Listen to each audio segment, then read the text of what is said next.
Баялаг бүтээгчийг ярихаар гэхээр төрийн оролцоо ярьж байгаа. Би өөрөө улс төрд бас өөрөө байсан хүн.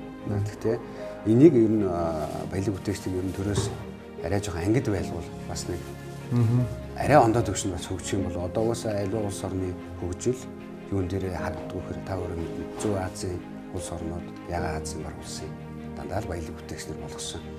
Өрхөө үйлдвэрлэлийг яаж дэмждэг вэ? Урт хугацааны зээл. Одоо манай Монголд гол ингээл баялаг бүтээгчд маань ингээл хий бүтээхээр бор зүрхээр л явдаг. Ийм асуудал байдаг. Манай компани хувьчсан ийм юм бас байна. Цар тахал Монгол төдийгүй дэлхийн нийтэд маш их одоо хохирол учруулж байгаа. Монгол улс бол одоо баялаг бүтээгчдээр тулгуурлаад энэ эдийн засгийн одоо том хямралыг бол давж гарнаа. Тэм учраас өнөөдөр баялаг бүтээгчтэй, үндэсний үйлдвэрлэгчтэй, тэр тусмаа бүр жижиг дунд үйлдвэрлэгчтэй бодлогоор дэмжиж бид нэг эдийн засгаа солонгоруулж байж цаашдаа одоо ингээд доктортой эдийн засаг бий болгохын тулд баялаг бүтээгчтэй дэмжих нь нэг номерын асуудал болчиход байгаа учраас бид нар одоо Монгол улсынхаа өнцөг боломжит баялаг бүтээж байгаа хүн бүрт хүрж ажиллах юм зорилго төлөвлөгөөтэй манай хамт олон ингээд явж байгаа.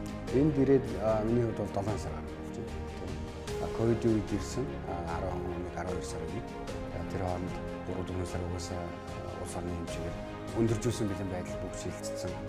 Тэгээд энэ зөвхөн манай Монголд болоод байгаа асуудал биш. Тийм үгээр болж байгаа. Одоо эдийн засгаа яаж сэргээж авах вэ? Энэ тал дээр хүн болгоны толгой өгдөж байна. Миний толгойч өгдөж байна. Тийм.